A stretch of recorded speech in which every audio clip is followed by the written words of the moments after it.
Eu falei, meu amigo, como é que eu vou fazer um cego de nascença? Eu não, né? Foi isso. Como é que eu vou ver algo que eu nunca vivi? E aí eu fui pra... Primeiro eu pedi direção a Deus. Eu falei, Deus, se o Senhor me colocou é porque vai me fazer dar conta. Você não vai me fazer passar vergonha. E aí, como é que foi esse processo? Comecei a pesquisar como é que as pessoas de nascença... Porque tem uma grande diferença. As pessoas cegas, que ficam cegas ao longo da vida, e as pessoas de nascença. As cegas ao longo da vida, elas ficam com o olho parado, e elas falam, tipo assim, olho parado, eu tô ouvindo aqui a Débora e tal. O de nascença, o olho fica meio que, tipo... Porque não sabe pra onde ir. É legal. Então, assim, isso eu dei uma pesquisada e eu comecei a comparar. E eu comecei a comparar as pessoas que nasceram cegas e as pessoas que ficaram. Então, esse foi um ponto pra mim. Aí eu falei, tá, como é que anda uma pessoa cega? Graças a Deus eu nunca tive esse problema. Aí eu peguei um óculos de piscina, vedei ele todo com fita preta. E eu passei 15 dias na minha casa, subindo escada, e almoçava. E eu só tirava, tipo, tomar mesmo? banho, e pra... Eu fiquei nesse processo da minha vida, assim.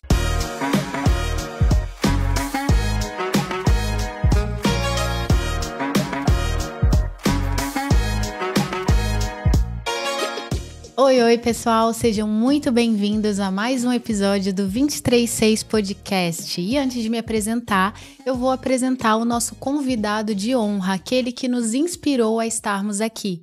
Eu estou falando sobre Jesus. Sim, esse é um podcast cristão, mas todos são muito bem-vindos. Eu sou a Débora e hoje tá um pouquinho diferente aqui, que eu estou com o meu marido Alan. Oi, pessoal, tudo bem? Eu vou dizer, vou me inspirar na Simone. A boca fala do que meu coração tá cheio. Simone, obrigado pela inspiração de abertura. Não pensei numa ainda, mas hoje eu tô aqui dividindo a apresentação com a minha querida esposa, até porque ela permitiu que eu estivesse aqui. E hoje, gente, o motivo, inclusive, pelo que o Alan está aqui hoje, é porque a gente começou aí um novo movimento no 236, né? Nós vamos diversificar um pouco mais os nossos convidados e estamos recebendo com muito prazer o nosso primeiro convidado homem, e não é qualquer pessoa. Nós estamos falando sobre o querido Rick Tavares. Bem-vindo, Rick. Obrigado. Um prazer, uma honra poder estar aqui, ser o primeiro convidado homem a participar desse podcast. Eu sempre fico vendo lá o Alan postando também no Instagram, fico vendo que você posta também. Então, assim, pra mim é uma honra. Obrigado pelo convite. E a gente tá aqui em família, né? Pô, Alan, a gente tá fazendo umas contas já, que quanto tempo a gente já se conhece. É isso, vambora. Vocês dois têm história, né? Bom, tem muitos e muitos anos. De 2006 até hoje. Então, você tem o quê? 18 anos. 18 anos. Eu e Alan, a gente era novinho, pá. Já. Eu não tinha dor nas costas. Agora eu tô com uma dor na lombar, não fico muito tempo em pé, entendeu? Já chega. A gente acha que nunca vai chegar nesse momento, né? Não, mas a gente realmente, enfim, conheço o Rick, a família dele há muitos anos e tal. A gente tem uma relação muito legal, assim. O Rick é um cara muito diferente, né? A gente trabalha com muitos atores, né? O pessoal sabe que eu trabalho aí na área da dramaturgia, audiovisual, enfim. E a gente, de fato... A gente trabalhando com tanta gente, tanto na parte técnica quanto na parte da atuação. O Rick não tá aqui por acaso, porque a gente sabe que ele é um cara diferente, né? Mesmo lá, começando, a gente viu lá um garoto ele é diferente, tem alguma coisa diferente nesse garoto e tal. Obrigado. E que a gente sempre reparou, que a gente falava assim, cara, o Rick parece que é um cara que tá sempre feliz, né? Dificilmente você vê o Rick assim, cabisbaixo, ele é um cara que chega, muda o ambiente e tal. Eu falei, então esse é um cara pra estar com a gente, é por isso que você tá aqui hoje. Ô, meu irmão, muito obrigado pelas palavras. Rapaz, já posso estar embora depois dessa. Obrigado, irmão, uma honra, tá doido, uma honra conhecer vocês há tantos anos. Uma honra poder ter participado um pouco também da vida de vocês, da gravidez da Deca. A gente sempre via lá barrigão e tal. E, pô, obrigado por todo o carinho de sempre, por toda a confiança. Sabe que eu e minha família também, a gente tem vocês como família, assim, né? Obrigado. Então, obrigado mesmo, de verdade. Contem com a gente sempre. A gente começa da onde, Débora? Do começo? Sim, a gente sempre que senta aqui, uma das coisas que eu mais gosto, né, de quando a gente recebe as pessoas, é que a gente pode conhecer melhor, mais a fundo a história delas, né? Porque às vezes, mesmo conhecendo por muitos e muitos anos, a gente não sabe como foi o seu começo, né? Como foi essa sua trajetória para estar aqui hoje. Isso é algo que é sempre incrível de conhecer a história das pessoas. Lógico que a gente quer conhecer mais da sua. Com certeza, vai ser um prazer. A gente queria entender como é que você saiu de Brasília pra chegar no estúdio aqui no Rio de Janeiro. Como é que começou isso? Então, minha família em 1995, tudo começa assim, meu pai e minha mãe, né? Minha mãe me teve com 21 anos.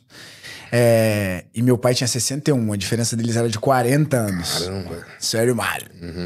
E aí, em 95, eu tinha 4 anos, a Ju tinha 1 aninho. Não, eu tinha 4 anos, a Ju tinha 1. A gente mudou pro interior do Rio, uma cidadezinha chamada Penedo, Itatiaia, onde meu pai já tinha se aposentado e foi pra tomar conta da mãe dele. Então a gente mudou pra lá, vivi lá até os meus 15 anos de idade. Foi quando a minha irmã mudou pro Rio de Janeiro pra fazer a primeira novela dela, que foi Bicho do Mato. Aí veio a família toda, né? Veio todo mundo pro Rio. E aí foi onde eu, de fato, assim... Minha família é uma família que tem autor, tem atores. Minha tia era atriz. Eu tenho um irmão que é ator também.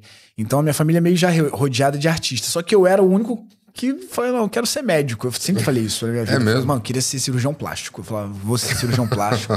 Porque eu vi aquele programa do Dr. Ray e eu falava, nossa, acho muito legal. Vou ser cirurgião plástico. E aí minha irmã fez uma novela na Record, que foi Bicho do Mato. E terminou a novela, uma agência chamou ela pra fazer parte do casting. E aí ela falou, Rick, vamos lá pra gente tirar umas fotos e tal. Eu falei, você tá doido? Eu não quero esse trem pra mim não, tem vergonha. Imagina, aparecendo... Olha onde eu tô, de frente pra câmera. Parecia de frente pra câmera. Não, tem vergonha e tal. Eu falei, então não vou não. Só que eu sempre fui um cara muito coração mole, assim, sabe? Com tudo. Com amigo, com família. E aí eu falei, cara, não vou atrapalhar a vida da minha irmã. Minha irmã ama isso, né? Falei, tá bom, Juliana, vamos lá na agência pra gente fazer as fotos. Aí fui fazer as fotos e eles começaram a me enviar pra uns testes de publicidade. E o primeiro teste que eu peguei na minha vida, que eu fiz, foi de uma companhia, uma operadora de celular. E eu passei nesse teste. E aí, a primeira vez que eu fui pra lá pra gravar, o cachê era, tipo assim, R$150.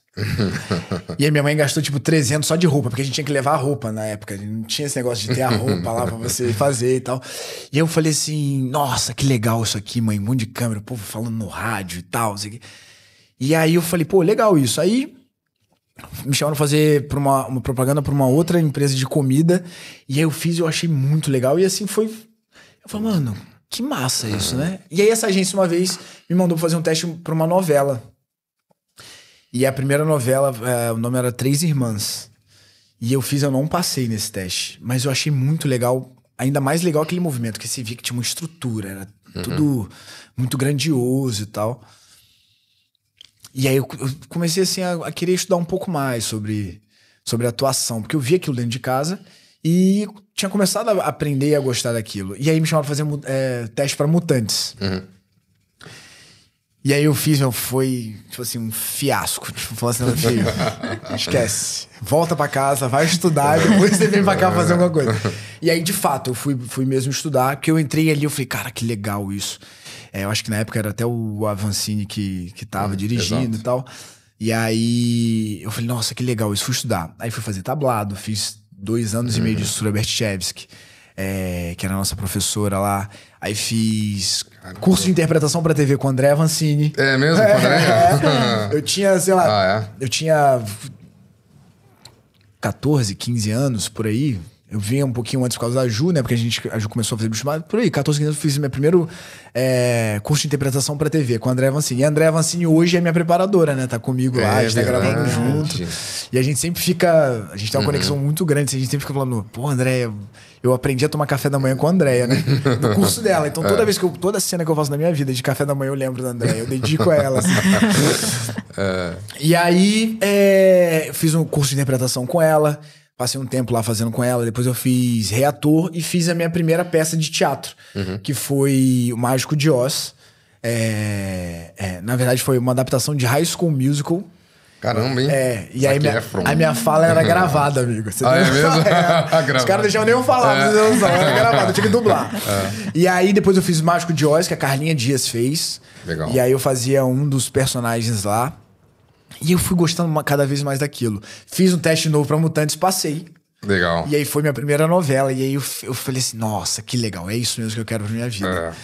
E aí comecei a fazer teste, comecei a estar na agência. Aí depois fui fazer Malhação. Fiquei 1 ano fazendo Malhação. Aprendi muito lá.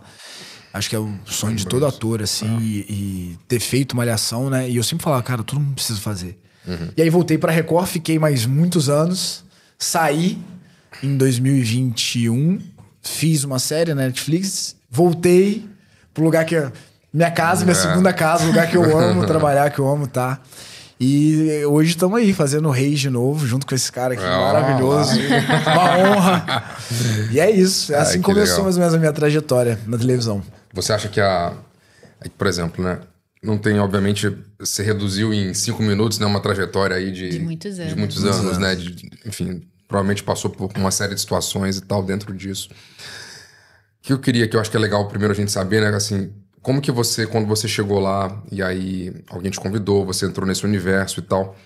E aí, chegou lá, tu conseguiu, por exemplo, teu primeiro papel. Beleza, tu entrou lá. Aí como é que você foi recebido? Como é que você viu aquele ambiente ali? Porque ele devia ser um ambiente diferente. Você não tava acostumado até então àquele lugar, né? Como é que você foi recebido? Porque, por exemplo, eu tenho uma memória muito, muito marcante pra mim, né? Quando eu cheguei também lá, minha primeira vez no estúdio, é muito impactante e tal. E eu me lembro que, assim, o pessoal, todo mundo, cuidado, televisão, cuidado, estúdio, gravação, todo mundo sempre me deu, né, muito esse alerta, fique esperto e tal. Não tinha celular naquela época como hoje, né, e tal, era mais tranquilo nesse lugar. Mas, de fato, é um ambiente muito diferente pra quem não tá acostumado, né? E hoje tudo bem, a gente tem uma rotina lá, mas como é que foi pra você chegar naquele lugar, você ter um cenário, lidar com outros atores? Você conseguiu fácil adaptar essa realidade ali ou você teve algum tipo de... Irmão, pra mim foi exatamente como você falou. É uma outra realidade, né? Eu não tava acostumado com aquilo. A gente chega lá, é porque eu costumo dizer que hoje é a nossa rotina. E a gente meio que se acomoda com essa rotina, mas na verdade é um milagre, né, diário. A gente tá lá fazendo algo que milhões de pessoas gostariam de estar fazendo. Então, assim, pra mim, assim que eu cheguei lá, eu olhava tudo aquilo, eu achava tudo muito grandioso. E é exatamente isso. Você ia fazer o teste, você tinha medo até da galera da maquiagem, sabe? Que a galera falava, não, tá ótimo, aquela maquiagem ficou ótima, é isso. Então, assim, tinha esse receio, assim, de, tipo, você pisar errado, de você respirar errado, de você fazer uma coisa errada. Então, pra mim, eu me lembro que foi algo muito impactante, porque era tudo muito grande. E aí a gente vê que é uma correria e é muita gente dentro de um estúdio. As pessoas em casa, acho que não tem noção da quantidade de gente que ia por trás daquela, de uma cena, de uma pós-produção, de uma produção, de uma direção, a correria que é. E todo mundo tentando fazer aquilo dar certo, faz com tudo com muito carinho. Então, assim, pra mim foi algo muito impactante, porque eu vi essa correria, eu sempre amei filme. E eu não imaginava que era dessa forma. A gente via novela e eu não imaginava isso. Então, assim, eu me lembro que uma das primeiras cenas que eu fiz era com um ator, o Paulo Figueiredo, que é um monstro da televisão brasileira. E eu vi aquele cara e falei, mano, eu vi esse cara na televisão, olha, eu tô aqui do lado do cara agora. E a pressão de não errar, né? É isso, assim, e aí tem aquela pressão. E aí, em seguida eu fiz, depois eu fui fazer... Malhação, e aí eu contracenava com o José de Abreu, que eu falava, caramba, mano, vi esse cara na televisão também. Então, assim, eu sempre fui muito chat, né? Esses caras, eu sempre gostei muito, porque eu acho o trabalho deles muito incrível, assim. E hoje a gente só faz televisão porque eles lá atrás brigaram pela gente, né? Aí voltei pra Record, fui fazer José do Egito. Aí tinha Denise Del Vecchio.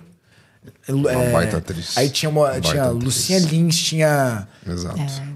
Celso Frateschi. E eu via essa galera na televisão. Aí um dia, naquela mesa do refeitório, e antes era um mesão que a gente tinha no refeitório lá, eu nunca vou me esquecer disso. Dona Denise vira pra mim e falou assim, Henrique, querido, me passa o sal. Eu travei. Eu falei, Dona Denise me pediu sal, cara. Ô, Dona Denise, claro. Então, assim, legal. É tudo muito legal, é tudo diferente, né? Você viver isso. Era uma nova realidade pra mim, pra minha família. A gente nunca tinha imaginado estar na frente das câmeras, ou então fazer uma novela, representar algo. A gente sempre tava ali na caixinha, vendo como é que funcionava, né? O pronto. E a gente não tinha noção do quão grandioso é tudo aquilo. E você acha que, assim, em que momento que eu acho que a tua chave consegue virar? Porque em que momento você acha que você tem a segurança pra você falar... Nesse primeiro momento é um momento quase que tiete, como você falou mesmo, né? Mas tem um momento que não. O Rick vira o jogo. Tem um momento que você fala, bem, não, agora eu tô seguro, aqui eu me sinto em casa e tal. Você acha que demorou quanto tempo? Só para as pessoas entenderem que entre a primeira vez que você entrou no estúdio até uma hora que você foi fazer um projeto, falou assim, bem, agora vamos lá, vamos fazer. Em que momento você se sente assim? Vamos usar o termo seguro, entre aspas aí. Seguro? Quando eu fiz Absalão, irmão, ano passado. Irmão, eu juro pra você. Olha quantos anos. Caramba. Assim, que eu tive... Porque isso faz muito sentido pra mim, porque um dia desse eu tava vendo a série e eu vi a minha primeira cena que eu gravei e eu falei assim, nossa, mano, aqui foi a primeira vez que eu fiz uma cena que eu me senti realmente seguro pra estar naquela cena. E a Absalão, Nara Marques, maravilhosa, nossa preparadora de elenco, incrível, me ajudou muito. Eu sempre tive muito apoio de todos os profissionais lá da Record, né? Da técnica, da produção, da diretoria. Então, assim, isso também te deixa muito em casa. Mas onde eu me senti seguro mesmo... Não, ano passado, quando eu comecei a gravar, acho que foi em maio do ano passado, abril do ano passado, que eu falei, é isso que eu quero. E aí, eu comecei a ter uma outra linha de raciocínio, que é pra esse personagem que eu tô fazendo novo. E eu falei assim, vou repetir a receita, né? Porque deu certo aqui. E aí agora eu tô com a Andréa Vancini, que é outra maravilhosa, uma excelente atriz. Filha só de Walter Avancini, né? Então, assim, irmã do Alexandre, do Avec. Então, eu posso falar pra você que, de fato, eu comecei a me sentir seguro mesmo no meu trabalho. Ano passado, irmão. É mesmo? Ano passado. Ó, pode botar aí 18 anos depois. Pra mais um pouquinho. Mas a gente fica... É porque parece... É isso, parece fácil, né, e tal. Mas realmente você tem uma pressão muito grande, né? A gente, pra quem não é do meio, a gente trabalha muito com tempo, né? Então o ator, ele não pode... A chance dele errar, ele tem que errar muito pouco. Muito pouco. Muito pouco, assim. Ele tem poucas chances pra errar, né, na verdade. Eu tenho numa novela que eu falo assim, de 100%, eu posso errar 30%. É minha cota. Mas assim, e eu sou muito crítico com o meu trabalho. Então, eu falo, coitada, a Andréia e a Nara, ela sofreu. Eu falei, mas ficou bom. Aí eu falava assim, eu ensaiava, eu ia até a Nara, eu falava, Nara, e aí, o que você acha? Não, acho que você pode pontuar aqui, você pode fazer... Porque parece um técnico de futebol, né? As nossas preparadoras são assim, né? Não, você pode aumentar aqui, você pode diminuir aqui, ó, aqui dá pra você falar dessa forma. Então é isso, as pessoas não têm noção de como é. E o tempo, ele é muito valioso pra televisão. Então a gente aprende a gravar num ritmo muito rápido.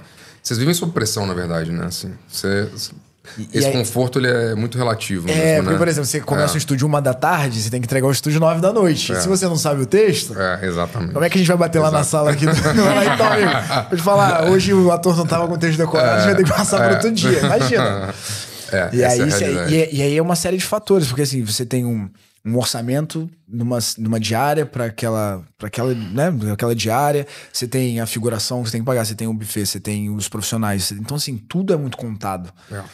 Existe aquela pressão, claro, eu até complementar, o frio na barriga, ele tá sempre ali. Eu tava comentando aqui no off pra vocês que ontem a gente foi gravar 17 páginas de texto e você fica com frio na barriga, você fica nervoso, você acha que não vai dar certo, você acha que você...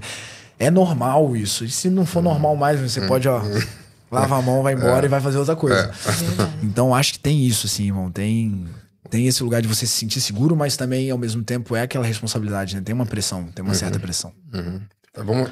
Eu acho demais esse senso de responsabilidade, né, que as pessoas elas não imaginam, né? Porque realmente quando é um projeto desse porte, o quanto que cada um depende do outro. E eu acho isso incrível nessas grandes produções, até pequenas produções, até no nosso dia a dia, né? O quanto que pessoas precisam de pessoas, exatamente, né? E se a gente realmente não tiver aberto a aceitar a ajuda do outro, a aceitar, como você falou, achei muito legal você falando da preparadora, né, que ela vira e fala assim, não, você agora fala assim, agora fala assim.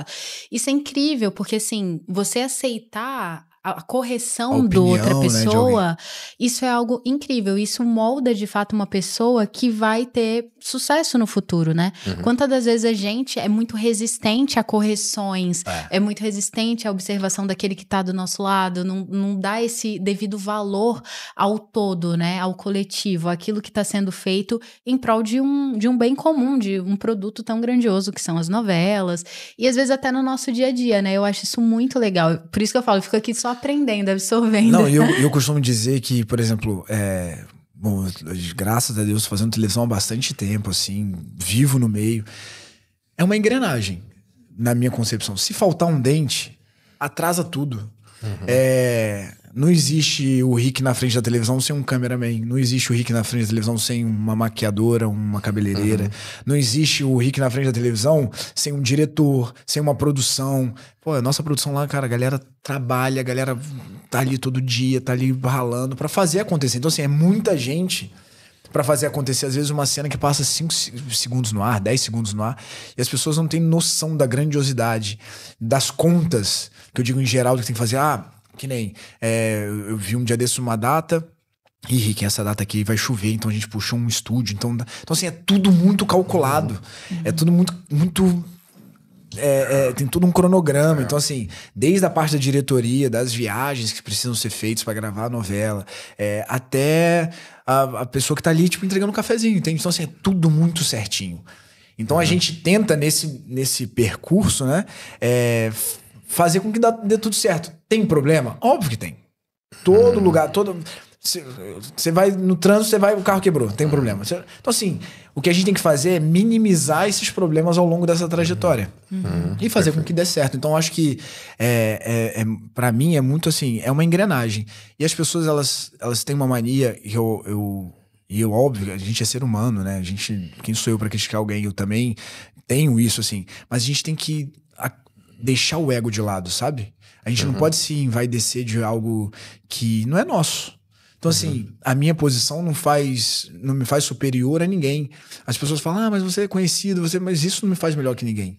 Isso não me faz melhor de falar pra alguém que quer me ajudar, falar assim, não quero a sua opinião, eu vou fazer da forma como eu acho. Não. Se aquela pessoa tá ali do lado de fora, ela tá vendo como tá, eu quero mais que ela fale mesmo, ó, ficou ruim, não repete isso, faz isso, levanta aqui, isso aqui.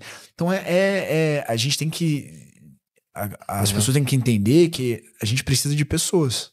Não dá pra gente fazer tudo do nosso jeito, da forma como a gente... Porque a gente tá vendo na nossa ótica, né? A gente tá vendo na ótica do outro. Às vezes o que eu faço pro diretor tá ruim. Ou então, às vezes eu vou fazer algo pra alguém, mas aquela pessoa não quer. Porque... Então, assim, cada um tem sua ótica, tem seu ponto de vista, tem seu paraíso particular, né? E esse ponto que a Débora tocou, que é bem interessante, né? É legal ter uma visão de quem é de fora, né? Porque a gente acaba ficando um pouco mais técnico, preso à atuação, enfim, o nosso processo. Ela teve um olhar muito interessante nessa coisa da cooperação de gente. Eu me lembro uma vez, agora há pouco mesmo em Reis, eu tava vendo uma cena, um grupo de atores e tal, e o diretor falou assim, podem ensaiar e tal, eu vou olhar aqui o que vocês pensaram, vamos lá, ensaiando. Aí os atores ensaiaram a cena, ele falou assim, tá bom, deixa eu fazer de novo, faz o seguinte, você vai pra lá, você vem pra cá, você muda o tom no início, você jamais falaria isso porque uma pessoa não se dirigiria dessa forma uma rainha e tal, não sei o que, babá. Agora vamos ensaiar de novo depois que eu falei isso. Mudou completamente a cena. Mudou completamente a cena. Porque é uma outra visão. É de fora. Que fica bonito, sabe? Às vezes o que a gente planeja, por exemplo, a gente tá com a temporada 12 há muito tempo já ensaiando. E a gente vai lá pra fazer a preparação com a Andréia. E a gente ensaia aquilo. Então, assim, eu tô há 3 meses, 4 meses com uma forma de pensar. Se eu não for aberto pra dentro de um set e o diretor falar assim, não, Rick, eu não pensei dessa forma, eu acho que tem que ser assim, assim, assim. E eu bater o pé, falar, não, mas eu quero que seja dessa... O diretor, óbvio, quem tá assistindo a televisão não sabe qual foi o diretor que dirigiu. Exatamente. É a sua carinha que tá lá. Então, assim, você tem que aprender a baixar a cabeça, você tem que aprender a escutar quem é mais experiente que você, a ouvir uma opinião de fora. Então eu tenho muito isso, assim, eu quero mais é que as pessoas me falem mesmo. Ó, Rick, não... Mas pode falar ruim, tá ruim, faz diferente. Porque eu vou entender que tá ruim e vou tentar melhorar. Então eu acho que é isso, a gente precisa muito dos outros, sabe? A gente tem que começar a abrir mais a cabeça pro novo, assim, pro que as pessoas têm pra falar. E não se... ficar preso num ego, que eu acho que é horrível isso. A gente não poder saber escutar, saber ouvir. E as pessoas veem, né? A gente consegue enxergar, né? Quando a pessoa tem essa dificuldade de receber esse tipo de instrução. Porque o nosso corpo, enfim, emite sinais o tempo inteiro, né? Exato, você percebe, né? Você percebe ali a pessoa. Não, e isso, eu gostei muito de ter entrado nesse assunto e o que você falou do ego, né? Que eu acho que mexe exatamente ali. Eu mesma já tive muito esse problema de ser uma pessoa muito centralizadora e querer muitas coisas do meu jeito. E se alguém... eu até brinco, né? Que existe o meu jeito e o jeito errado. Então, assim, tô melhorando, tá? Tô no processo. Vai dar certo. Tô no processo. Mas, assim, na verdade, quando a gente se coloca nesse lugar de eu sei o que é melhor, a gente só se prejudica, né?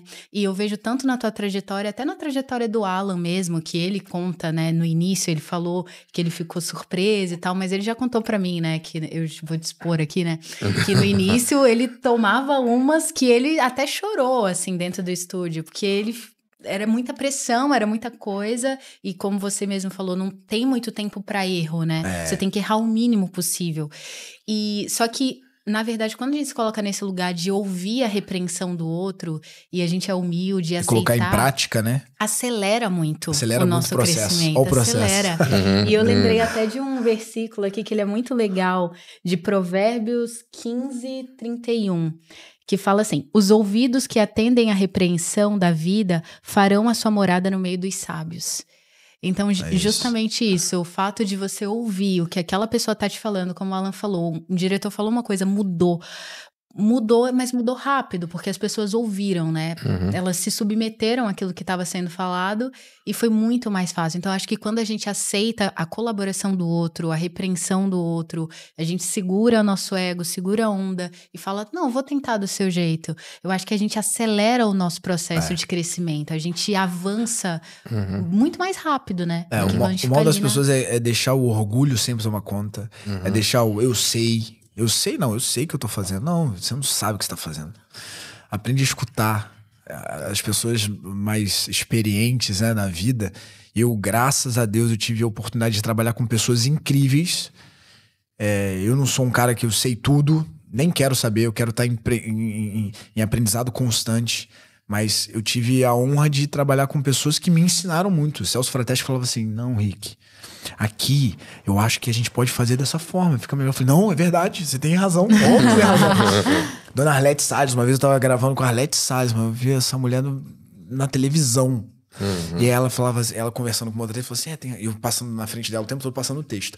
E aí ela falando assim, tem atores, né, que ficam passando o texto toda hora e tal, não sei o que. Eu falei, Dona Arlete, eu só passo o texto toda hora, porque eu não quero errar com uma senhora. Ela, não imagina, meu filho, que é isso? Eu tô aqui pra te ajudar. E tipo, é isso, a gente saber entender e saber escutar e saber e deixar o ego de lado, deixar o orgulho de lado e ficar aberto, né, pro que vem. Porque senão...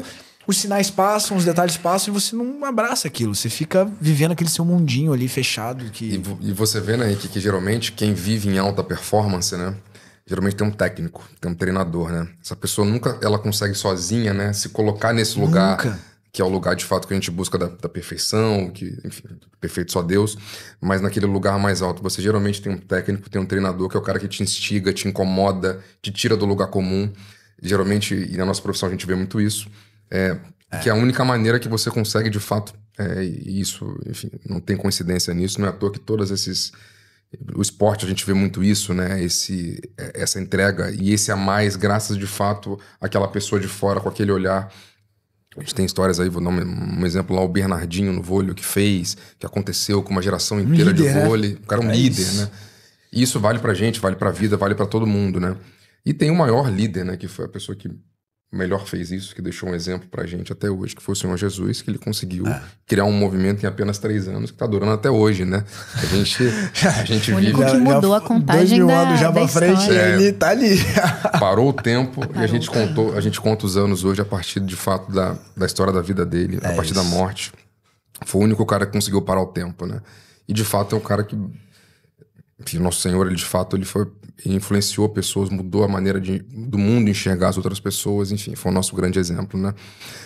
Passando por isso, inclusive, e na Bíblia também tem grandes, enfim, exemplos, né? Davi estava lá, era um pastor de ovelhas, ou seja, você está sempre fazendo alguma coisa por alguém, fazendo alguma coisa por algo, e eu queria pegar esse gancho um pouquinho, né? E a gente vai entrar um pouquinho nos produtos que você fez. Um que me chama muita atenção, que eu tenho um carinho, que foi a história de José do Egito, né? Nossa, eu amo. Que a gente é apaixonado por aquela história. Aquela história, ela ensina a gente 360 em todos os lugares, assim. Ela muito tem atual, ensinamentos. né? Ela é muito atual. Ela é muito atual. Acho que a gente nunca vai deixar de falar de José, assim. E é impressionante, né? Tudo que ele viveu, tudo que ele passou, enfim. E a gente vê que mesmo assim, ele teve esse processo. Você fez o José, você teve a oportunidade de viver um pouquinho do José. Então eu queria entrar nesse lugar. Você que foi José um dia... Eu queria ouvir de você como é que foi poder viver esse personagem hoje, como é que você enxerga essa oportunidade, enfim, de ter contado essa história e que as pessoas lembram até hoje de você por causa desse papel. Irmão, eu falo que José, pra mim, aquela série José do Egito, ela foi uma divisão, um divisor de águas na minha vida pessoal e na minha vida profissional. Por que na pessoal? Porque em José do Egito eu tive experiências sobrenaturais com Deus. É mesmo? E a partir dali eu me interessei mais em querer buscar a palavra. E foi onde eu me converti de fato. É mesmo? Que legal. E profissional, porque, pô, foi o primeiro personagem principal que eu fiz na vida. E poder contar a história de José, que pra mim é uma das histórias mais lindas que tem na Bíblia. É uma história de perdão, é uma história de superação, é uma história... Enfim, a gente tem várias coisas que aconteceram na história dele. Então, assim, pra mim foi muito importante poder fazer José. E eu costumo dizer que Deus, ele faz tudo certo. Tudo tem um porquê, tudo tem uma hora. Não dá pra você sair daqui e vir pra cá sem ter o processo. O deserto ali, né? Onde você aprende pra você chegar no seu propósito. Então, José, pra mim, ele me serviu muito, assim... como pra eu me aproximar mais de Deus, pra eu buscar mais a palavra. Eu, graças a Deus, em 2014... Foi 2014? José foi 12, será? Foi 2012, mas em 2014 eu me batizei no Rio Jordão. Ah, que legal. Lá em Israel mesmo? Lá em Israel, fui pra Israel. Ah, que legal. E aí me batizei lá. E aí isso começou em José. Então, assim, tudo é um processo. Que legal. Deus me colocou pra fazer José, fiz José, me aproximei mais de Deus, foi um marco na minha vida pessoal, na minha vida profissional. Comecei a buscar mais a Deus, me batizei em 2014. Vim buscar mais a palavra. Em 2018, de fato, aí eu comecei mesmo... Depois de Jesus, fui de novo pra Israel. Depois de Jesus, levei minha mãe. É mesmo? Levei minha mãe, levei Toninha lá pra conhecer. Que legal. Pra conhecer Dona as Antônia. águas. Beijo pra Dona Antônia. Que legal. Levei minha mãe pra conhecer. E aí a gente foi no Egito. Aí a gente foi com uma empresa de um amigo meu que só faz essas viagens. Legal. E aí e aí é muito legal porque assim tem um roteiro. Você passa pelo Mar Vermelho, você passa pelo Mar Morto e vai contando todas as histórias, sabe? Enfim, faz toda a viagem bíblica. E aí, irmão, por que eu tô falando tudo isso? Porque José do Egito abriu todas essas portas pra mim. De repente, se Deus não tivesse me dado a oportunidade de viver José lá, de repente eu não tinha me batizado, eu não tava seguindo hoje a palavra. Óbvio, eu sou humano, eu erro, eu sou pecador, mas eu tenho sempre que tentar melhorar cada vez mais, eu tenho sempre que tentar estar debaixo da palavra do Senhor. Então, assim, se eu de repente Deus não tivesse me dado a oportunidade de fazer José, eu não tinha feito Absalão. Exatamente. Não tava hoje trabalhando com o que eu amo, não tava pedindo pra que eu fosse resposta de oração de alguém, que pra Deus me usar pra eu ser boca dele pra alguém. Então, eu acho que olhando lá pra trás hoje, faz muito sentido tudo que eu vivi. Então, José, ele tem um lugar muito especial no meu coração. Não só por ter feito José, mas por ter me aproximado de Deus, por ter mudado a minha vida, por ter, de lá pra cá, mudado a vida da minha família. Eu ter estendido isso e mudado a vida de outras pessoas através de mim. Que é isso, eu me boto à disposição de Deus pra que ele me use pra ajudar pessoas. A minha alma anseia por isso, sabe? Toda vez que eu oro, toda vez que eu tô ouvindo um louvor, eu falo, Deus, que o Senhor me use pra ser boca do Senhor pra alguém, pra ser resposta de oração pra alguém. É só isso. Eu falo pra Deus, Deus, eu só quero servir ao Senhor. Esse é meu propósito. Então, assim, eu acredito muito que Deus me coloca muito pra fazer as novelas bíblicas. Esse é o meu entendimento. Legal. Porque é isso, eu amo fazer as novelas bíblicas e eu amo tocar corações. Então, se eu fizer uma novela bíblica e tocar um coração só, pra mim valeu muito. A gente sabe que a gente toca milhões de corações no mundo inteiro. Mas se eu tocar um só daquele personagem, pra mim, já ganhei. Já ganhei os meus 50 mil páginas de texto que a gente tem que orar. As noites que a gente passava em madrugada decorando, porque é esse o propósito. O propósito não é deixar o Rick grande, não. O Rick é só um instrumento de Deus para que isso seja concluído. Porque da mesma forma, se Davi lá atrás não faz o que Deus pede, Deus vai falar assim, meu filho, então tá bom, você não quer, eu vou levantar outro para fazer o que eu preciso que seja feito. Exato. Então assim, se Deus tá me usando para fazer isso, então que ele continue me usando. Eu vou tentar seguir o máximo a risca ali para não sair da linha, para cumprir o propósito dele, sabe? Eu acho isso muito legal. E eu acredito que isso é viver a fé em amor, sabe, Rick? Exato. Isso que você tá falando me lembrou até de um texto que eu tava lendo ontem e que ele diz assim, deixa eu lembrar agora.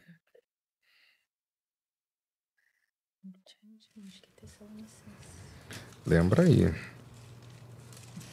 Não, a Bíblia dela toda bonitinha, não, toda riscada, ela faz dever de casa dela aí, faz direitinho. Ela devocional dessa menina aí é loucura. Não, agora é só pra eu lembrar. Mas lembre-se. Não, e é muito legal que assim, por exemplo, você começa a se aproximar de Deus e você começa a falar pras pessoas de Deus, né? Aí um dia eu tava com um amigo, eu falei assim, meu irmão, abre a Bíblia aí. faz uma oração, pede pra Deus te mostrar uma palavra. Aí, ele pegou, abriu a Bíblia, botou a mão, aí caiu Isaías 29 pra ele. Então, ele começou a ficar chocado com o que Deus tava falando. Eu falei, meu filho, vigia, varão, vigia que o negócio tá apertado do seu lado aí, vai. E meu irmão, mas falou tudo exatamente o que eu tô vivendo. Eu falei, é isso, irmão. Então, assim, Deus te usa mesmo pra... É isso aí. Pra falar com os outros, né? É isso aí. Os detalhes. Eu lembrei aqui, minha colinha? Não, arrasa. 2 Tessalonicenses 1:3 fala o seguinte: sempre devemos, irmãos, dar graças a Deus por vós, como é justo, porque a vossa fé cresce muitíssimo e o amor de cada um de todos vós aumenta de uns para com os outros. Eu gostei muito de ler esse versículo, porque ele fala exatamente um seguido do outro, que a fé daquelas pessoas estava crescendo muitíssimo, o apóstolo Paulo fala, e o amor aumenta. E eu acredito que é exatamente isso. Conforme a nossa fé vai aumentando, Exato. o nosso amor pelo próximo vai aumentando, né? É o parâmetro, né? E você quer sempre estar ajudando, você quer sempre estar dando uma palavra de conforto, você quer sempre ajudar alguém. Tem uma maquiadora lá com a gente, e ela ano passado eu tava fazendo Absalão, e aí ano passado ela tava passando por uns problemas e tal, não sei o que, e aí eu começava a falar com ela umas paradas. Aí a mulher falou, não, Rick, faz muito sentido pra mim, não sei o que. Aí eu chegava e ela, Rick, eu tenho uma coisa pra me consultar com você. Eu falei, calma aí, meu amigo. Eu só tô dando a palavra que Deus fala aqui na hora. Eu não tô profetizando nada na sua vida. Mas era assim, era uma palavra, tipo, a gente tá conversando, aí falava de alguma coisa que fazia muito sentido pra ela. E isso é muito bom. E aí você vai, exatamente, você vai aumentando a sua fé e você vai aumentando o amor. Uma vez eu estava em São Paulo, fui na igreja lá, encontrei os meus pastores que eram daqui do Rio e foram pra lá. E aí a gente saiu, olha como é que Deus é, a gente saiu pra comer uma coisa depois do culto. E aí na hora de ir embora, eu fui pedir Uber, tava dando assim 10 minutos. Em São Paulo, Uber tem toda hora. Aí eu falei, não, 10 minutos é muito tempo. Eu falei, quer saber, eu vou ficar aqui mais um pouquinho, fico aqui, me despeço e tal, não sei o que. Aí chegou o Uber, entrei no Uber e era uma viagem de, sei lá, 25 minutos. E eu vim falando, e o cara falando que era da igreja, tava afastado e que não sei o que. E eu comecei a falar, tipo, conversar com ele. Não é que alguém me dá uma palavra e eu começo... Não, não é isso. Não é que Deus me dá uma palavra e fala, olha, Deus tá mandando te dizer, não sou profeta, gente, pelo amor de Deus. Eu só converso e aquela conversa faz muito sentido pra alguém. E aí, ele parou o carro na hora que eu cheguei em casa e ele falou assim, cara, eu quero muito te agradecer. Aí eu falei, por quê? Ele falou assim, eu tô 1 semana pedindo respostas pra Deus e Deus te usou pra falar exatamente o que eu precisava escutar. Legal. Caramba, que legal. E eu falando assim, eu vou cancelar esses 10 minutos aqui, vou pegar outros. Então assim, Deus, quando Ele quer fazer, meu amigo, Ele vai te usar, Ele vai fazer com que as coisas aconteçam. E é isso, né? E aí o inimigo, ele quer sempre também o quê? Atrasar. O que ele bota na minha cabeça? Não, cancela logo esse negócio, vai pra outro. Não, esse cara não pode ouvir isso aí não, que você vai falar. Né? Exatamente. Então assim, Deus quando quer fazer, Ele vai dar um jeito, Ele vai usar, Ele vai... E é isso que eu peço pra Deus, sabe? Eu peço pra Deus sempre me usar, pra eu ser boca dele pra alguém, pra eu ser resposta de oração de alguém que esteja com o coração aflito, vir falar comigo e se sentir bem falando comigo, que a conversa que eu tenho com aquela pessoa faça sentido pra ela de alguma forma. E no caso de José, né, por exemplo, né, falando sobre isso, né, a gente vê lá, né, que ele teve aquele processo, ele teve que ser preso, né, ele teve que passar, ele teve que conhecer lá o cozinheiro, ele teve todo esse processo, né, para que isso acontecesse.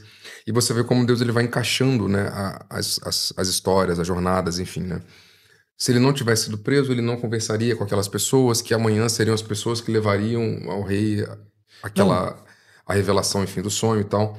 Então, tudo isso é um processo. Você vê que para você era só mais um Uber, era mais um dia de pegar um Uber e ir para casa, mas dentro do processo de Deus, você estava se encaixando dentro da jornada da vida. Voltando para a história de José, se os irmãos não vendem ele como escravo, a família toda tinha morrido.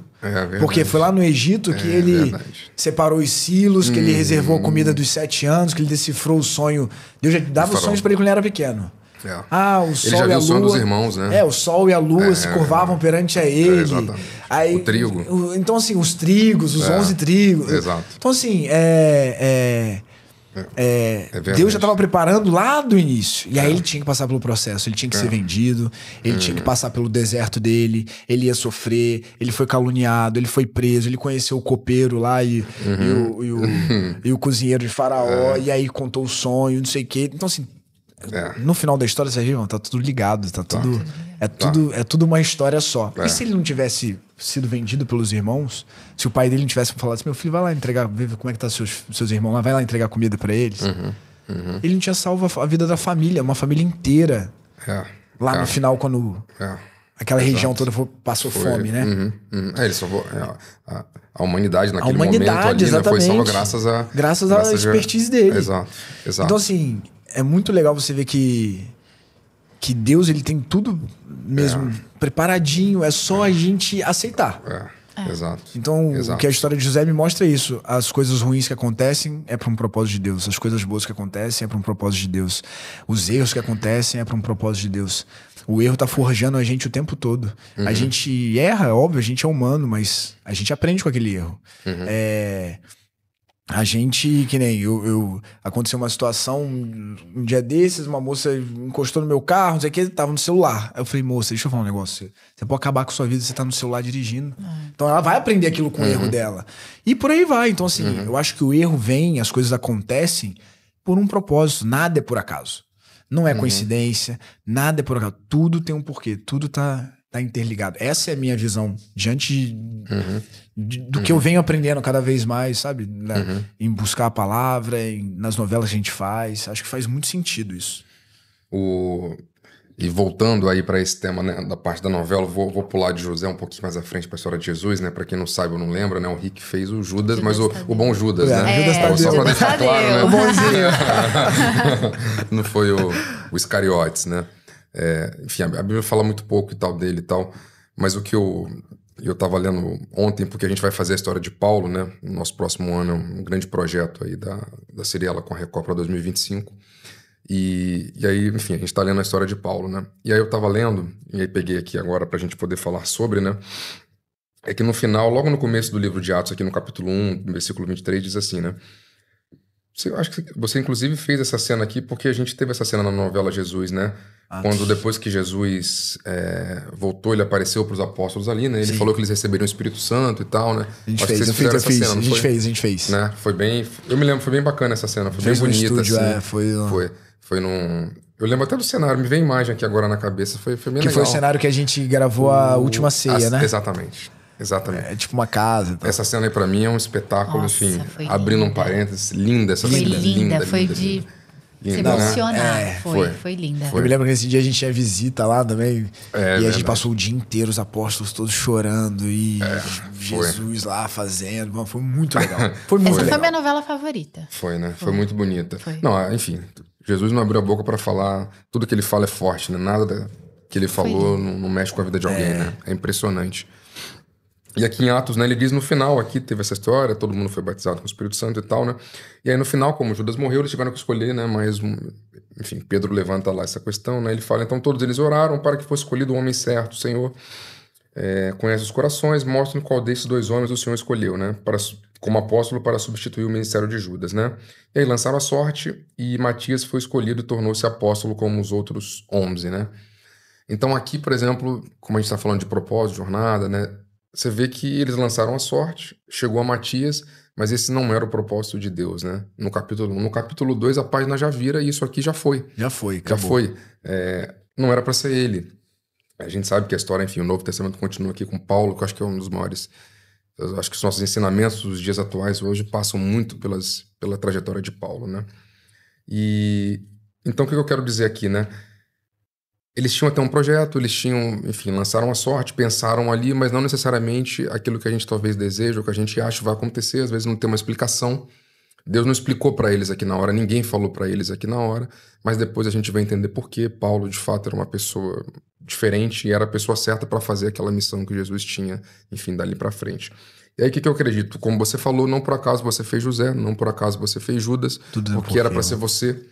Agora há pouco o Rick estava contando pra gente uma história no bastidor aqui e tal, que uma pessoa reconheceu ele, teve uma situação e tal, e ela falou, eu lembro de você de José, por isso que eu dei atenção e te ouvi e tal. Então não foi por acaso, se ele não tivesse feito, essa pessoa José, hoje não teria ouvido. Então de repente essa pessoa nem teria parado, né, pra escutar. Então, assim, você vê como é que uma coisa muda a história de muita gente, né?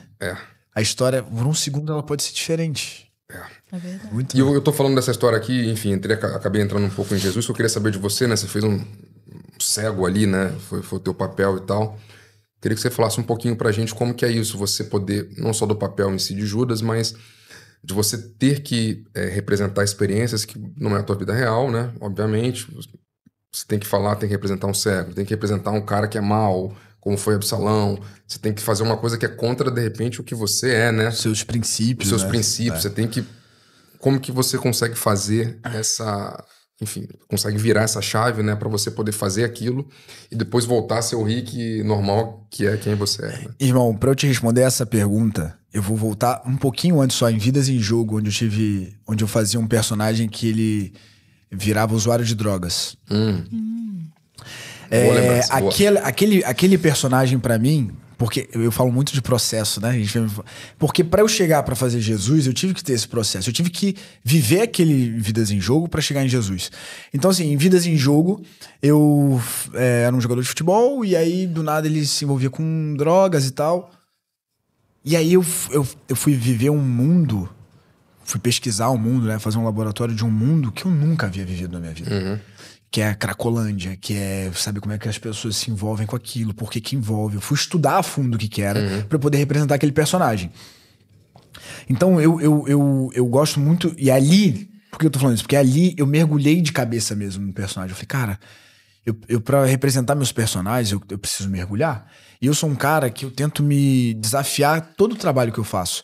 Eu tento humanizar meus personagens, que é algo que pra mim é muito difícil, porque hoje em dia a gente tem muitos atores que fazem tudo muito travado, tudo muito duro, tudo muito... E eu gosto de dar uma naturalidade, uma suavidade no texto. Eu gosto de humanizar os personagens. E ali, de fato, eu aprendi a mergulhar. E eu fui pesquisar e eu falei, mano, eu preciso de um trejeito. Como é que eu vou fazer um trejeito de um drogado? Que eu vi o cara fazendo, mas aí um dia eu tava tomando um banho, tava um banho quente, aí do nada vem aquele negócio gelado, sabe, às vezes? Aí eu fiz eu falei, isso é bom, vou usar. Pronto, vou usar. Então assim, são experiências. Voltando pra Jesus. Judas Tadeu pra mim foi um grande desafio, acho que um dos maiores na minha carreira, porque ele era o cego de nascença, né? Que ele é aquela passagem do cego de nascença. Não diz nada na Bíblia que era o Judas Tadeu, que era o cego de nascença, mas a gente teve uma licença poética ali pra fazer dessa forma. E eu falei, meu amigo, como é que eu vou fazer um cego de nascença? Foi isso. Como é que eu vou ver algo que eu nunca vivi? E aí eu fui pra... Primeiro eu pedi direção a Deus. Eu falei, Deus, se o Senhor me colocou é porque vai me fazer dar conta. Você não vai me fazer passar vergonha. E aí, como é que foi esse processo? Comecei a pesquisar como é que as pessoas de nascença... Porque tem uma grande diferença. As pessoas cegas, que ficam cegas ao longo da vida, e as pessoas de nascença. As cegas ao longo da vida, elas ficam com o olho parado, e elas falam, tipo assim, olho parado, eu tô ouvindo aqui a Débora e tal. O de nascença, o olho fica meio que, tipo... Porque não sabe pra onde ir. É legal. Então, assim, isso eu dei uma pesquisada e eu comecei a comparar. E eu comecei a comparar as pessoas que nasceram cegas e as pessoas que ficaram. Então esse foi um ponto pra mim. Aí eu falei, tá, como é que anda uma pessoa cega? Graças a Deus eu nunca tive esse problema. Aí eu peguei um óculos de piscina, vedei ele todo com fita preta. E eu passei 15 dias na minha casa, subindo escada, e almoçava. E eu só tirava, tipo, tomar banho, E eu fiquei nesse processo da minha vida, assim. Eu falei, não, preciso ver aqui, como é que tá a tia, como é que não sei o quê, como é que come. Às vezes eu pegava o garfo metendo desse lado aqui, mas não era na boca, entendeu? Então, assim, é um processo. Mas eu só aprendi isso quando eu fiz lá o drogado, que eu falei, mano, eu preciso mergulhar nisso. Então... ter vivido aquilo me fez viver Judas Tadeu de uma outra forma. Então eu fiquei 15 dias com um óculos lá vedado, tirava pra dormir. Óbvio, tem horas que tira porque você não aguenta mais, porque aperta. Mas eu precisei viver aquilo. E aí veio a grande questão. Como a gente vai fazer isso? Fui fazer a caracterização e era uma lente branca. E essa lente só me dava 10% da visão. Ou seja, eu não enxergava nada do que tá aqui. Eu enxergava, tipo, sombras. Que legal. Eu não enxergava quem tava na minha frente. E ela é branca, então assim, quando batia a luz do sol, aí que não enxergava nada mesmo. Caramba. E aquilo ficava uma dor de cabeça, porque imagina, aquela claridade toda no seu olho o tempo todo. Aí eu falei, tá, então a gente vai usar uma lente branca, eu já sei como é que eu tenho que agir. Mas só que o meu cego é o cego de nascença, então eu tenho que decorar o texto, não posso esquecer o texto que eu não vou conseguir ler na hora. É verdade. Porque normalmente é o seguinte, você tem 17 páginas de texto, pô, errei, deixa eu... Peraí, tá, beleza, bota ali debaixo do negócio e você continua. Agora, e quando você não consegue tirar a lente? E eu tinha um negócio pra botar a lente que me dá um nervoso, eu não conseguia tirar. Eram duas pessoas, uma abria e outra puxava. Era esse o rolê. E aí eu falei, tá, então eu preciso tá com o texto sempre muito decorado, porque caso eu esqueça, eu não vou conseguir... Cara, que legal. E aí eu tinha o texto decorado, eu tinha... A outra questão era o cego de nascença. Então o olho não é parado, eu não posso fazer um cego aqui. O olho é tipo, e aí, tudo bem? Como é que você tá? Tô bem e tal. Então tinha que atuar, decorar o contexto que eu tinha na mente e fazendo assim com o olho. Eu falei, não, é isso mesmo, meu amigo, isso aqui... E o olho mexendo. Então isso pra mim foi muito desafiador. Foram só, acho que 20 capítulos. Mas demoraram pra passar 20 capítulos no meu livro. Mas foi muito legal. Então é isso. Tipo assim, o que eu aprendi com isso? Que eu tenho que mergulhar mais ainda nos meus personagens. Graças a um personagem em 2011 que eu fiz. E aí veio o desafio. E aí depois veio o Absalom, que foi outro desafio na minha vida. Que era aquele cabelão, e aquele cabelo vinha todo... Devia incomodar, né? Nossa, você não tem noção. E toda hora a gente bota um grampinho aqui, que aqui tá ficando meio... Que ele vinha pro rosto, porque, pô, não é um cabelo que cresceu ali, né? É um cabelo que botaram, e você no dia seguinte você tava com cabelo. Então, é todo um processo, assim. E em Jesus foi muito legal por isso. Fiz a novela toda e em seguida eu fui pra Israel. Então... Foi muito legal você fazer a novela toda e falar e ver aquilo, tipo, saltar da Bíblia ali, do que você fala, cara, eu fiz essa cena. Aí, tipo, o guia falava assim, não, mas aqui eu falei, não, eu fiz essa cena, é verdade, mas aqui agora, Jesus vai falar assim, ó. Eu ia editando tudo mesmo, aí. Isso é muito legal, sabe? Esse é o processo. Pô, que legal. Caramba, é muita dedicação, né? Não, e é muito legal, assim, cara. A criação de um personagem é muito legal. A do Absalom, eu fiz com a Nara, a gente foi pra uma linha meio, tipo, psicopata dele, assim. Porque ele era ruim, mas o vilão não sabe que é ruim. Ele acha que ele tá fazendo bem. E como a gente não fazer isso, tipo, estereotipar isso, né? Humanizar o personagem. E aí a Nara, a gente caía pra dentro. Aí eu via, a Nara falava assim, eu quero que você veja uma cena de tal série. Aí eu ia lá, assinava o stream pra ver aí pegava tal cena, eu ficava estudando aquela cena o tempo todo. E aí o mais engraçado é que, tipo, eu ia pro banheiro e eu ficava olhando no espelho e eu falava, acho que eu vou fazer assim, é isso. Tá? Então você fica meio que testando, né? Sim, sim. Então esse é o processo, mais ou menos, que eu uso pra criar os personagens, assim, que eu faço. É muito legal saber disso, porque realmente, né, a coisa dele ter ficado 15 dias cego em casa, né? As pessoas não têm noção, não né? Tem noção, não tem noção. Do porquê o resultado é do jeito que é, né? Tem muita dedicação ali por detrás. E é muito doido. E você também não ficava no chão? Você tinha uma coisa que... na verdade ele ficava no tanque de Bethesda, né? Acho que é o Bethesda. E aí ele ficava ali com os outros que na época eram considerados impuros e tal. E aí tinha aquilo. O Cardoso fazia o paralítico, né? É verdade. Felipe e aí tinha tudo aquilo, assim. Então, assim... eu usar o negócio dos 15 dias lá no rosto pra entender como é que era um cego agia, é exatamente isso. A minha mãe falava comigo, eu tava olhando pro outro canto. E aí, na hora da minha cena, que eu tinha que gravar, tudo bem. Porque quando você vai falar com alguém, na cena, você vai chamar atenção, né? Você olha pra pessoa. Rick, oi? Entendi. Você não podia ter essa reação. Eu não podia ter essa reação, juro. Caramba. Eu tinha que olhar pro outro lado e falar, oi? Tudo bem? Eu não podia olhar pra você. Porque você sabe onde vem. Então, assim, eu não posso olhar pra você... Isso na forma como eu criei. Então o que eu usava? O meu rosto era o ouvido. Você estava falando, eu estava aqui realmente ouvindo o que você estava falando, mas olhando para outro lugar. Legal. Então esse processo, esse laboratório me serviu muito para isso. Que legal. E assim eu vou criando meus personagens. Isso é muito legal. Esse é um bastidor bem legal. Acho que a gente pode falar um pouco do Absalom também, né? Que eu acho que foi bem marcante. Não, assim, Absalom para mim foi... É um papel forte. Foi meu primeiro vilão na vida. E as pessoas sempre falavam assim, Rick, mas como é que você vai fazer um vilão se você tem muita cara de bonzinho? Eu falei, gente, será que eu tenho cara de bonzinho? Não é possível. Então, e no bastidor o Rick tem a fama de bonzinho também. Mas tem isso. Ele é um cara bom. O Rick é um cara que, assim, se furar o pneu, se for no banheiro, quando você voltar, ele já trocou. Assim, ele é esse cara. Eu falava assim, mano, como é que eu vou fazer um vilão? E aí entra o laboratório, entrou Nara Marques, a gente li 4 meses, direto. E a Nara falou, não, vê isso, vê esse filme, acho que esse olhar a gente pode usar. E aí eu comecei a ver um documentário que falava da Marilyn Monroe. Que ela tinha um olhar super sexy e tal, não sei o quê. E olha como é que Deus é, mano. Deus coloca tudo nos detalhes. É isso que a gente tem que ficar... Eu vi alguém falando sobre esse documentário, fui assistir esse documentário... Por acaso, assim, e aí falava que ela tinha estudado muito a mente humana, que ela era uma mulher muito inteligente, e ela entendeu nesse processo que se ela baixasse o rosto, valorizava o olhar. Então, sempre que você baixa o rosto, você valoriza o olhar. Eu falei assim, se eu fizer isso com o Absalão, vem na hora o meu... um insight. Aí eu comecei pra frente do banheiro e ia baixar o olho. E aí eu falei, realmente, eu não tenho... Quando eu baixo o rosto, eu não fico mais com cara de tão bonzinho. Então eu vou valorizar mais no olhar. E aí tinha aquele negócio, ele ficar com raiva do pai, eu deixava o olho vermelho, ficava esfregando o olho pra baixar. O pessoal falava assim, meu irmão, ele tá com sangue no olho, a live vai comer o Davi vivo. Então assim, são coisinhas, fragmentos que você vai pegando ao longo desse processo. E Absalão pra mim foi incrível por isso, porque foi meu primeiro vilão. Conta pro pessoal, o Absalão, pra quem não sabe, ele era o filho de Davi, não é isso? Era o filho de Davi, um dos filhos de Davi. E por que ele era tão malvado? O que instigou ele a ser malvado? Conta. Então, o que instiga da Absalão ser tão ruim assim na vida é que na nossa história a gente fez ele da forma como ele tenha sido criado pra pegar o trono do pai. Perfeito. De todo jeito. Só que ao longo dele pegar o trono do pai, tinha uns irmãos ali que são os sucessores. Então, assim, na história, né? Aminon violenta Tamar, ele usa irmão, né? a minha irmã. O Aminon é meu irmão.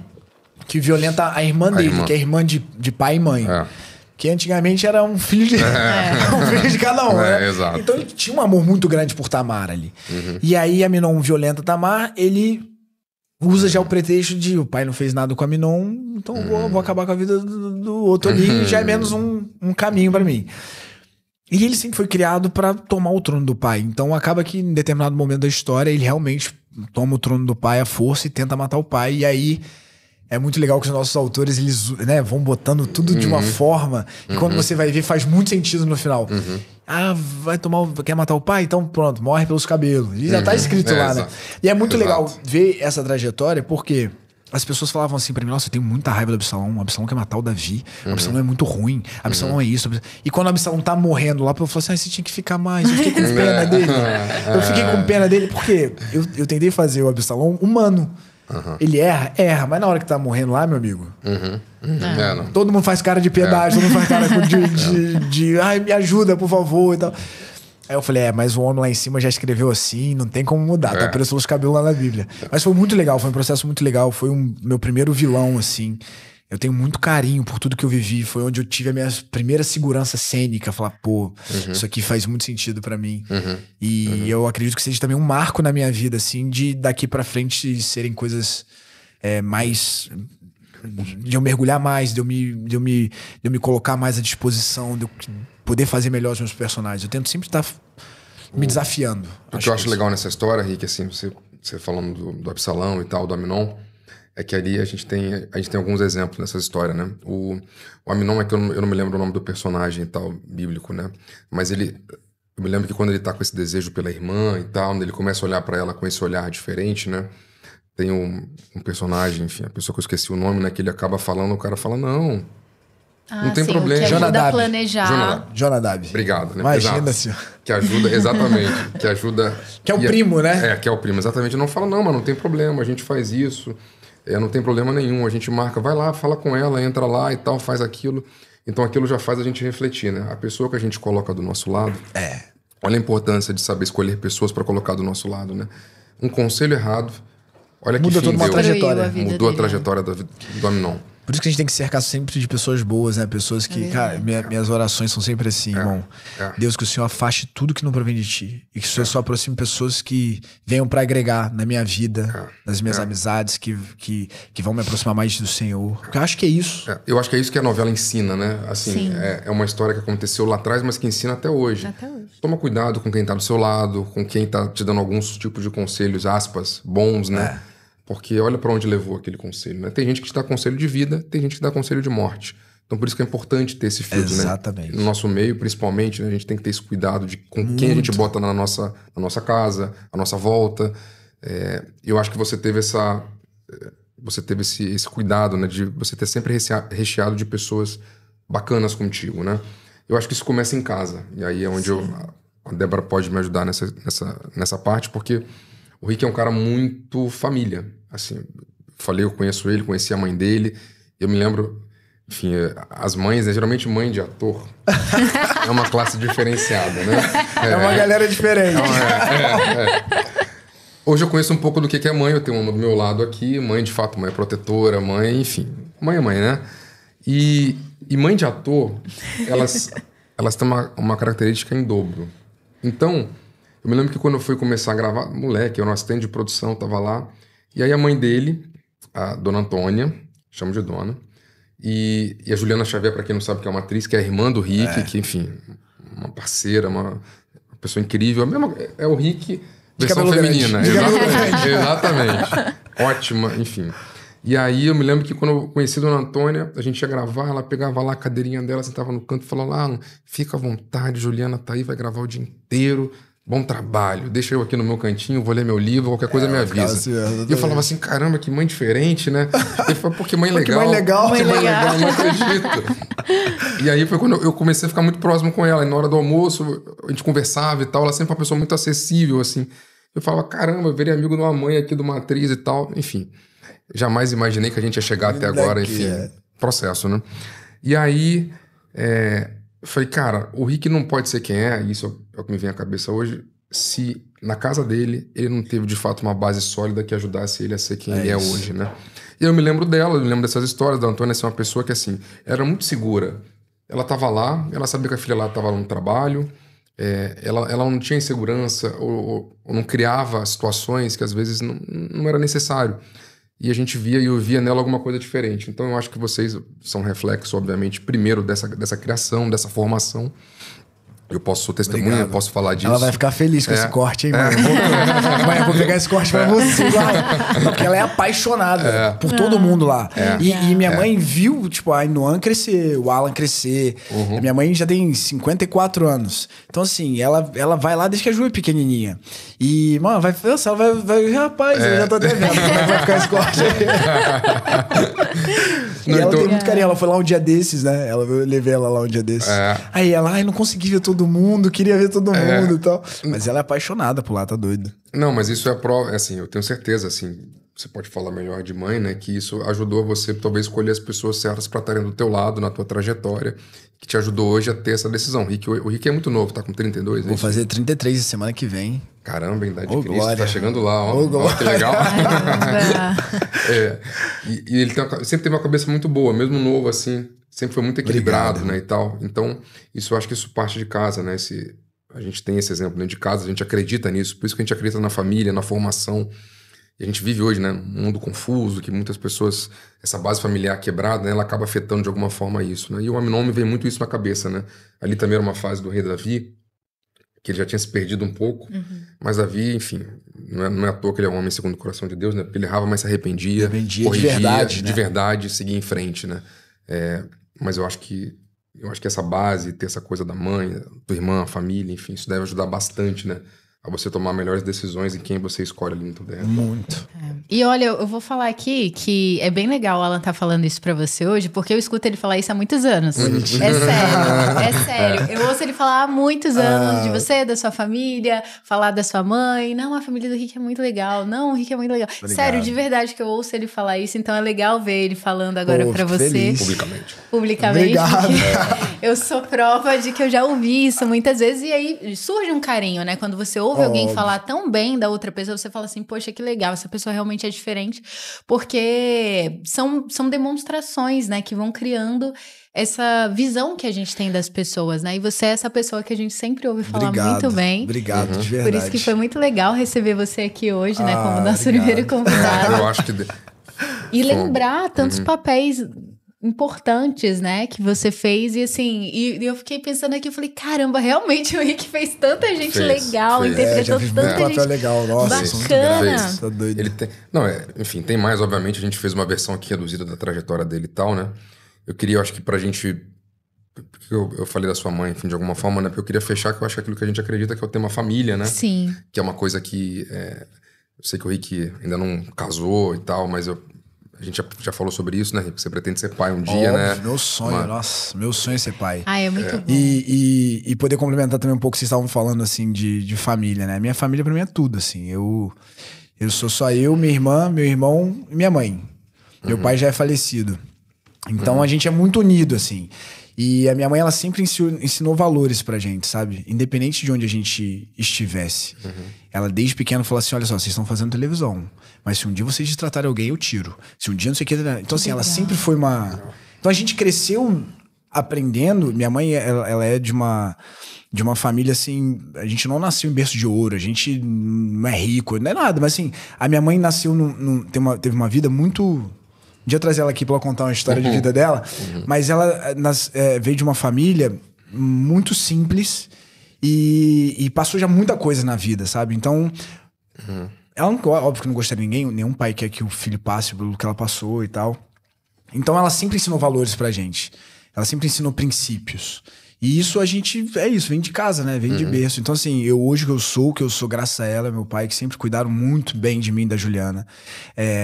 Sempre ensinou valores pra gente, sempre ensinou a respeitar o próximo. Eu costumo dizer que, eu faço televisão, mas, mano, eu não sou melhor do que ninguém.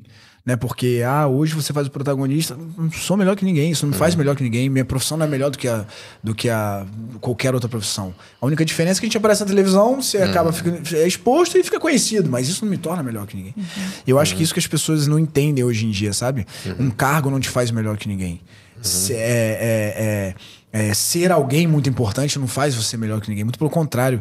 Aí você tem que ter uma liderança para poder trazer o seu time com você. Então acho que é isso minha mãe ensinou muito assim pra gente. Eu sou muito grato, muito honrado pelo homem que eu me tornei graças a ela, pelos princípios que eu tenho, meus amigos falam assim, não, vamos pra noitada, não sei o que. Eu falei, meu filho, eu só quero minha cama, não quero mais nada, eu só quero uma televisão.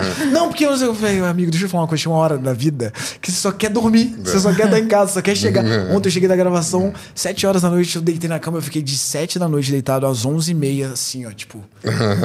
só a dor na lombar, as costas. Então, acho que é isso, sabe? Eu acho que eu sou muito grato, assim, por tudo que eu e Juliana, nós somos muito gratos por tudo que a gente aprendeu com eles. Minha família é meu tudo, eu faço tudo por eles. Eu quero... Nossa, quem dera se a gente pudesse ter nossos pais pro resto da vida, né? Exatamente. Seria muito bom, mas é isso. É um pedacinho deles que eles deixam no mundo. E a gente tem que seguir exatamente o que eles nos ensinaram, né? Filhos dizem que filhos não ouvem conselhos, seguem exemplos, né? É isso. E aí... Com certeza vocês tiveram, não é à toa que tanto você quanto a gente, eu Juliana. quero conhecer sua mãe, eu quero aprender, eu preciso de dicas. Dona Tânia, eu preciso de dicas. Você vai amar conhecer a Toninha. A Toninha legal. Nossa, ela tem uma história assim de vida que legal, né? A gente quer inclusive fazer uma série com a história de vida dela. Mesmo, né? Que legal. Mesmo. Eu já falei da história dela para uns amigos falaram, não, a Bruna, uma vez eu fiz a série com a Bruna, né? Marquezine. Aí eu falei assim, ficou da história de vida da minha mãe. Eu quero dirigir. Vamos fazer essa série, eu vou dirigir essa série. Aí eu falei, calma, garota, tem direitos aí, minha filha. Você vai querer... Então, assim, a história dela é muito bonita, assim, e reflete muito no que ela viveu e no que, graças a Deus, a gente preza o que é hoje, né? Então eu fico muito feliz. Obrigado pelas palavras de vocês. De verdade, ela vai ficar muito feliz em casa quando eu assistir esse corte. Que legal. E você pode ter certeza, Alan, que o carinho é recíproco do lado de cá, da minha família, da minha mãe. A gente tem o que tem hoje, a gente vive o que vive hoje, graças à oportunidade que vocês nos deram lá atrás. Eu digo vocês, conto com você, com o seu Marcelo, com o Cristiano, com todo mundo que acreditaram, confiaram na gente e vem confiando até hoje. Então, assim, a gente é muito grato. Muito grato a tudo que a gente vive hoje, a tudo que a gente é hoje, porque eu falo que a Record é a nossa segunda casa, e realmente porque é da casa pra lá, de lá pra casa, e a gente é só pro colégio de vez em quando. Então é isso. Então, assim, a gente é muito grato. Obrigado mesmo pelas palavras, obrigado por me permitir tá aqui hoje. Obrigado por, de uma forma indireta, estar próximo da sua família, estar próximo da sua esposa, da sua filha. Imagina. Sua esposa que eu encontro no mercado. Débora, tudo bem? Só não encontra mais ela no mercado que dá problema, hein? Então, assim, obrigado mesmo. Sabe que o carinho do lado de cá é muito recíproco. A gente tem um carinho muito especial por vocês. Pô, que legal. E eu desejo sempre que Deus os abençoe e coloque a mão poderosa direita deles sobre a vida de vocês, da família de vocês, que a Alice traga sempre muita felicidade, muita alegria, muito amor pra casa de vocês. Amém. E que Deus bote sempre vocês nos melhores caminhos, é isso. Amém. Não, e a gente reconhece isso, Rick, a gente reconhece que assim, a mão de Deus, ela abençoa a gente através de pessoas, né? A gente fala muito enfim, a gente conversa à noite, né? A gente fala da palavra, a gente conversa, enfim, a gente acredita que a gente pede para ser de fato um instrumento, né? Porque a gente pode realmente impactar a vida de muita gente à nossa volta, né? Exatamente. E às vezes a gente pensa que o impacto daquela maneira não é só às vezes uma ajuda financeira, é um prato de comida. Às vezes é um bom dia, às vezes é um abraço, às vezes é uma palavra, é estender a mão.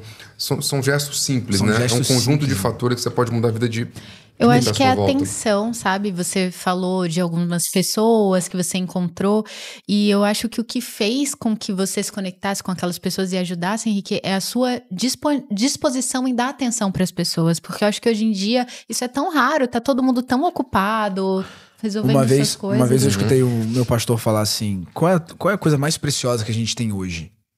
Aí ninguém soube responder. Aí ele falou, o tempo. Porque o tempo passa, não volta mais atrás. O dinheiro a gente vai ali, trabalha, conquista, as coisas, o material quebrou, a gente tenta ali, compra. Mas o tempo passa. Então, assim, hoje em dia, com a vida que a gente tem corrida, né? A gente não olha pro próximo.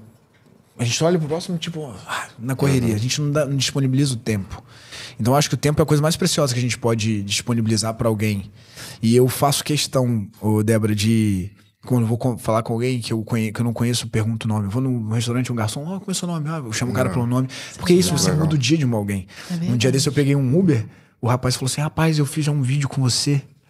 E aí, na época, eu preciso de contar essa minha história. Eu falei, minha sogra não gostava de mim. Minha sogra ficava falando pra minha mulher voltar pra casa, que não sei o quê. E ela não gostava de mim, não gostava. E aí você fez um vídeo, e eu pedi pra você fazer um vídeo pra ela. Irmão, a minha sogra hoje me ama mais do que ama a minha esposa, você não tem noção.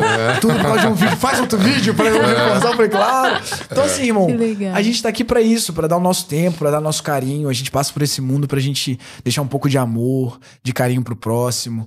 É o que fica, porque amanhã alguém vai estar morando na sua casa, você não vai estar mais aqui. É isso aí. Aí a geração passa, e aí tudo que você construiu vai virar pó. Então, assim, se você não puder deixar carinho, se você não puder deixar amor, se você não puder deixar um afeto, um tempo, que você nunca perde o tempo, você tá sempre disponibilizando ele, aí não faz sentido, né? Eu acho que é isso. A gente tá chegando no final, a gente quer te agradecer, Rick. Eu queria ler só um versículo que eu tinha lido aqui, que também está em Atos aqui, que eu queria fechar com esse tema, porque eu acho que foi Pedro, né, que estava pregando para a multidão e tal, depois que Jesus morreu e tal. E aí ele fala assim, né, aqui vou tirar um trecho aqui do 2:38, né, que ele fala, cada um de vocês deve abandonar o pecado, voltar para Deus, ser batizado no nome de Jesus Cristo para o perdão dos seus pecados e tal. E aí vocês receberão o dom do Espírito Santo, porque Cristo prometeu esse dom para cada um de vocês que tenha sido chamado pelo Senhor, o nosso Deus, para os filhos de vocês e até para os que estão mais longe.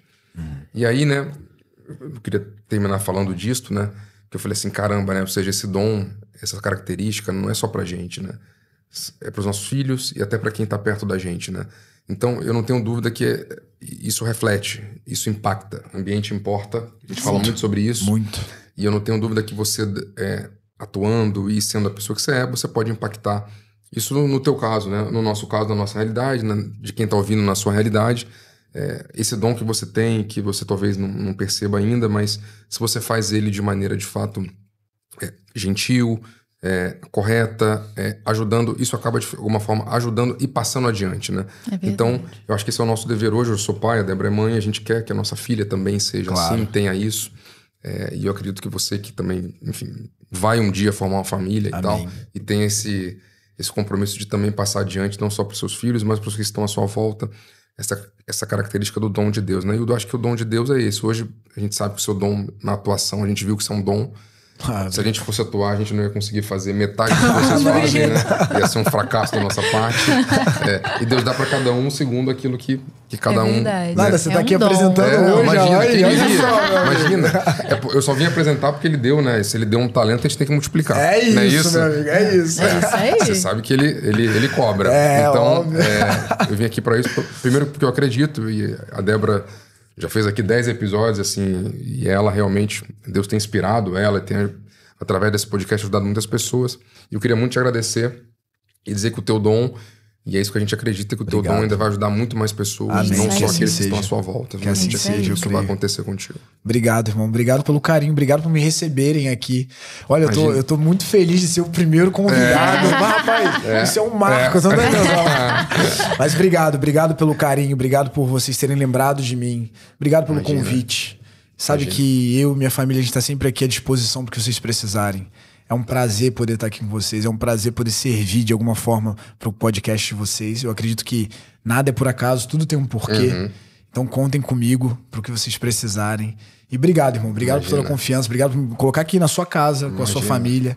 É uma honra pra mim, de verdade. Conta comigo sempre.